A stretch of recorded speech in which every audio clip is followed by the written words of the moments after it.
As spooky events go, one of the more frightening experiences spreading around the internet during the last few years is that of the black-eyed children phenomenon, sometimes called black-eyed kids. No one truly knows how far back these events go.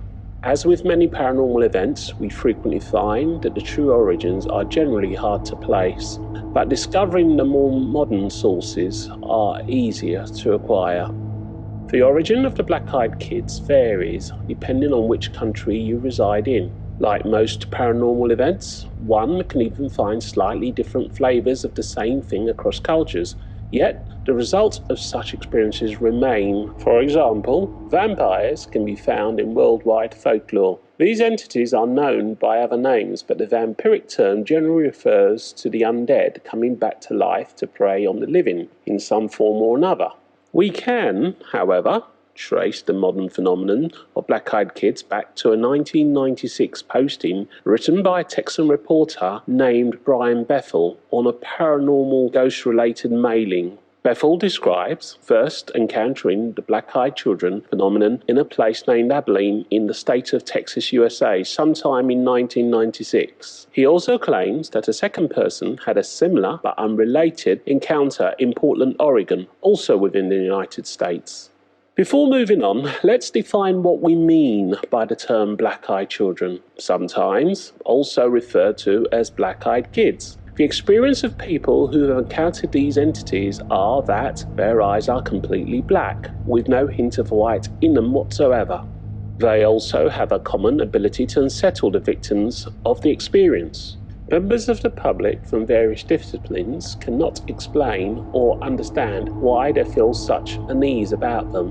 One person commenting after such an encounter said, "I'm a 6-foot, 4-inch stocky truck driver. And for the life of me, I cannot lay down an explanation as to why these kids rattle me so much. There's something odd about the construct of the children's speech, something that doesn't quite fit. In many cases, these entities lack real emotion and are like robots. The level of language used being not what's generally expected from children of their age. Incidentally, the ages of these so-called kids effectively range from 6 to early teens. One commonly reported aspect of these encounters being that the children demand entry into a space or environment not their own. This can be a car, or even more often, the victim's home. They repeat their demands in a strange, repetitive fashion as if the answers given are discarded until it complies with their demand. Witnesses have reported that these entities seem strangely disconnected from the environment that they are in. It is said that these entities dress in attire not suiting the current times. It is as if somebody created living mannequins, dressed them from an outdated clothing catalogue and sent them out into the world. People notice these things because, as humans, most of us spend a lot of time integrating with our surroundings. Hence, we can spot things slightly augmented from the norm. It is reported that when black-eyed children are successful in gaining entry, people soon find their lives are upturned, frequently succumbing to illness and bad luck.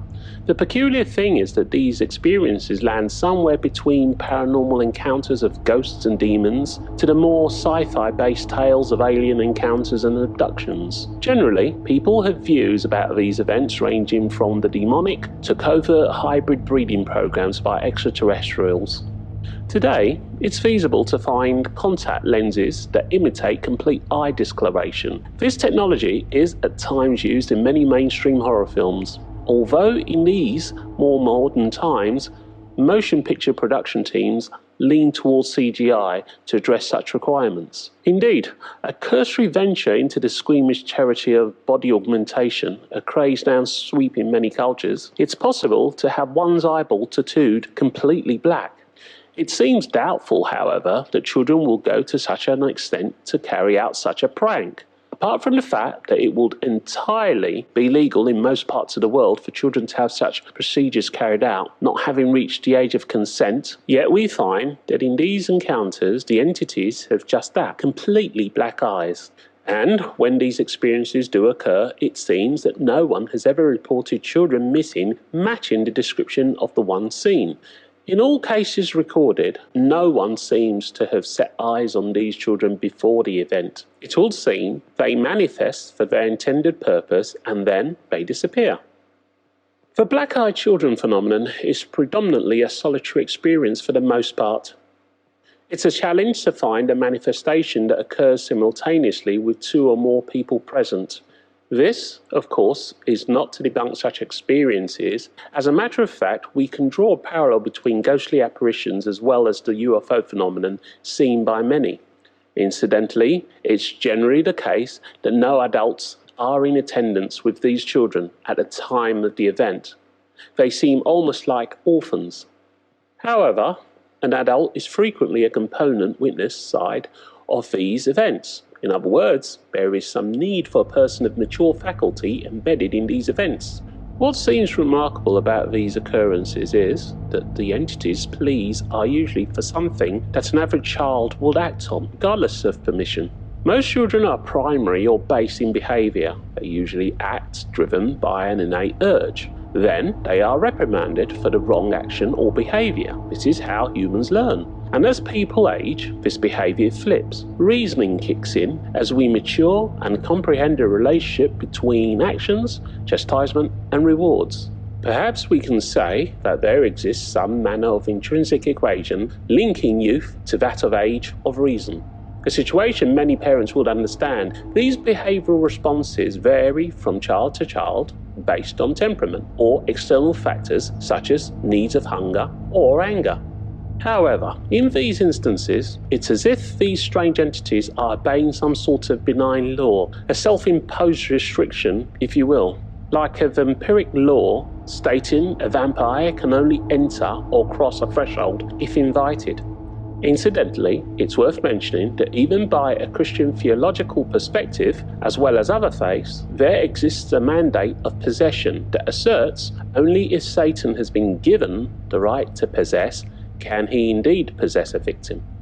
If this biblical creed is the father of laws relating to a demonic intrusion, perhaps we shall keep it in mind when examining the black-eyed children phenomenon.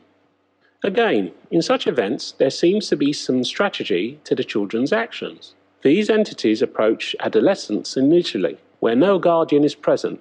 However, even this seems to be an intended precursor to engage in the adult. A case can be made that these children's real objective is ultimately with an adult, regardless of entry point into the victim's lives. However, children have been made ill through these experiences, and even in that circumstance, the objective would seem to be the destruction of the entire household.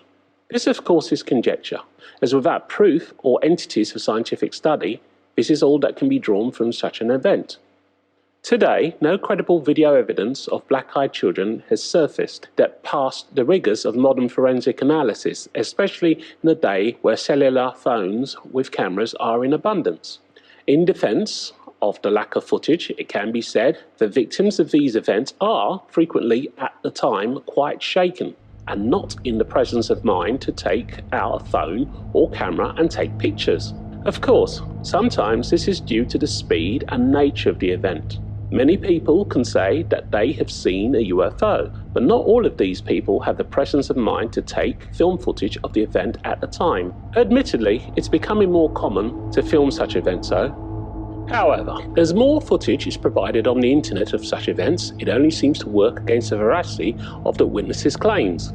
This ability to capture events is, of course, due to the popularity of modern mobile phone technology, tied with the ability to broadcast any image through a decentralized venue, such as platforms created by the social media giants. Regardless, this is all well and good, but there are also rare medical conditions that can cause discoloration of the eye. These conditions, however, are rare indeed, and will not account for many experiences being brought forward by independent witnesses. Again, plain devil's advocate, there has, in the world of psychology, been syndromes where one person states something is real and others follow regardless of the truth of the said statement. The information takes on a life of its own and spreads far and wide. Arguably, the most famous example of this was the part fictionalized literature The Crucible, based on records of the Salem witch trials, in which a young girl's testimony of evil stirred up a witch hunt of people in a small colony of Salem, Massachusetts, USA, during the 16th century. So ultimately, what are we to make of these paranormal experiences? On the face of it, the experiences bear all the hallmarks of something evil, perhaps demonic, requiring the clergy's assistance to resolve. Whatever we think, the black-eyed children has forced themselves into the psyche of many people and is a growing phenomenon. One thing is certain, the mystery, malevolence and trauma caused by these events remain with the victims for years. Perhaps we are dealing with an intelligent force capable of creating whatever manner or fantasy it deems necessary to carry out its desires. In summary, much of the paranormal experiences that people have one constant, and that is fear. For whatever reason, fear is the predominant feeling experienced by the victims. Perhaps we can attribute this to the guarded nature of humanity, the fight or flight instinct in us all. An instinct readily used for survival when life and society were in a much baser construct. Similar to a quick reaction of birds, cats and monkeys, something warns us that something's not quite right or slightly off. Anyway, if you happen to be in a car travelling alone or at home on your own and hear a knock at the door, think twice before opening the door, because you are never sure who you may be letting in.